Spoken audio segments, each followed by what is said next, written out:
Everybody loves a winner, and tonight the Atlanta Dream set the record for the biggest crowd to watch a WNBA game in Georgia history. Pretty exciting. One of the big reasons fans flock to State Farm Arena is, of course, the Caitlin Clark effect. So here's a question that might just break the WNBA internet. Did Caitlin Clark's stardom actually force the Atlanta Dream to change venues? Not inspire, not influence. I mean force, like move the entire game to an NBA arena kind of force. Atlanta says no. Fans say, okay, Larry. Let's unpack the mess, the money and the madness behind one of the most suspicious venue swaps in WNBA history. But before we jump into the good stuff, take a quick second to like this video and subscribe to the channel. By joining our crew, you'll always be in the loop with the latest WNBA updates, expert takes, and deep dives. May 22nd, mark the date. The Indiana Fever roll into Atlanta for a game that was originally scheduled at Gateway Center Arena, the Dream's usual home. It's cozy, intimate, holds 3,500 fans. Then suddenly, poof, the game's moved to State Farm Arena, where the NBA's Atlanta Hawks play. You know, the one with 16,888 seats. Just your average five-fold capacity jump. Now here's where it gets weird. The Dream said the change was due to, and I quote, a scheduling conflict. Except there isn't one. Multiple ticketing websites show no other events booked at Gateway on May 22nd. And get this, the Dream are back at Gateway on May 24th, just 2 days later. So if the venue's available then, why not now? You know why. You already know why. Because Caitlin Clark is coming to town. Let's stop pretending this was about convenience. This was about cash. Caitlin Clark didn't just join the WNBA, she lit it on fire. Last year alone, her presence drove a 48% spike in ticket sales across the league. And the kicker? A financial analyst told the Los Angeles Times that Clark accounted for 26.5% of the WNBA's total economic activity in 2024. Let that sink in. Over a quarter of the league's financial lifeblood, one rookie. She's not just a rising star, she's a walking revenue stream. In fact, 1 out of every 6 tickets sold at WNBA games last season was because of her. 1 out of 6. So when the Dream saw Caitlin Clark on their calendar, do you really think they were going to settle for 3,500 seats? Now the Dream's owner, Larry Gottesdiener, insists that Gateway is the most unique home court experience in the WNBA. Sure, and this totally unique vibe just happens to be unavailable when Clark shows up? Let's check in with the fans, shall we? One person on X nailed it. The most convenient scheduling conflict ever, and it happens to be on a Caitlin Clark game. Okay, Larry. Translation, nobody's buying what you're selling. And the receipts go deeper. This isn't even the first time the Dream made this move. Both of Atlanta's home games against the Fever last season moved to State Farm Arena too. Pattern detected. But let's not get it twisted. This isn't just about Clark.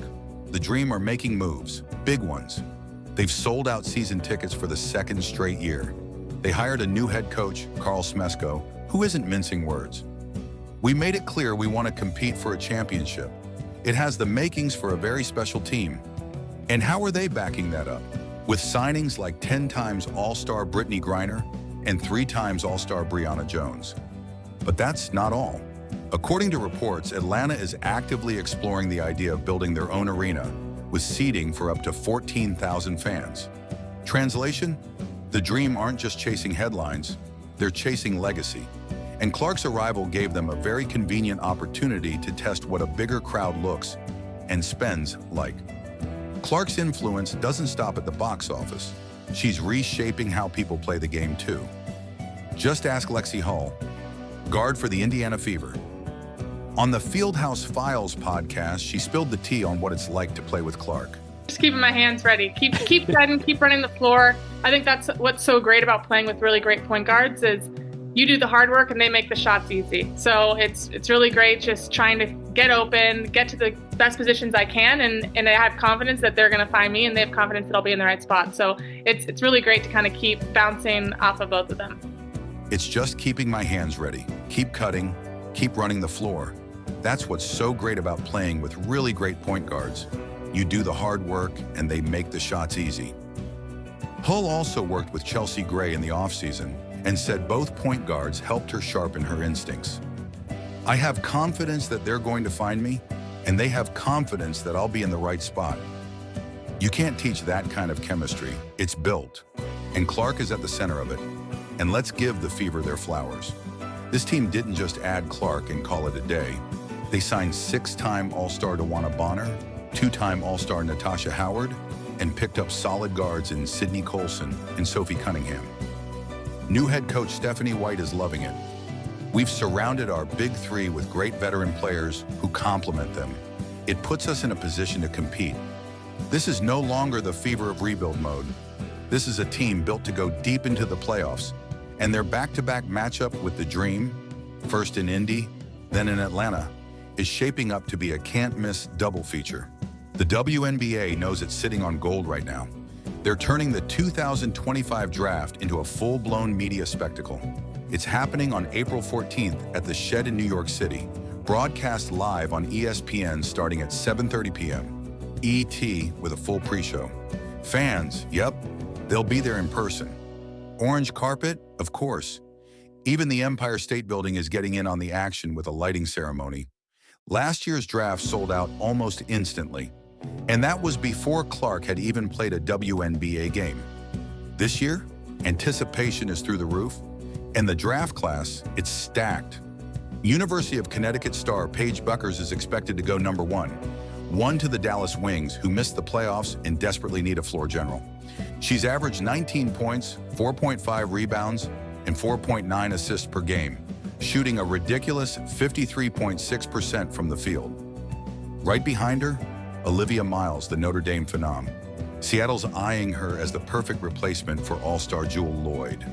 Miles, 14.4 points, 6.1 rebounds, and 6.1 assists a game. Others potentially declaring include Kiki Iriafen, Tehina Paopao, Georgia Amore, and Sonia Citron. The league is growing, us not just in hype, but in substance, and Clark lit the fuse. So did Caitlin Clark really force the Atlanta Dream to change venues? They'll never say it, but the empty gateway schedule, the extra 13,000 seats, the soaring ticket sales, they all say what the press release won't. This isn't just a scheduling fluke. This is a seismic shift in the WNBA, and Caitlin Clark is dead center. If one rookie can rewrite how franchises do business, imagine what happens when the next 5 like her hit the league. Buckle up, Caitlin Clark is white, most of the WNBA is black, and as Clark's popularity exploded, so did conversations about why she was getting all this attention. Washington Mystics co-owner Sheila Johnson didn't hold back either.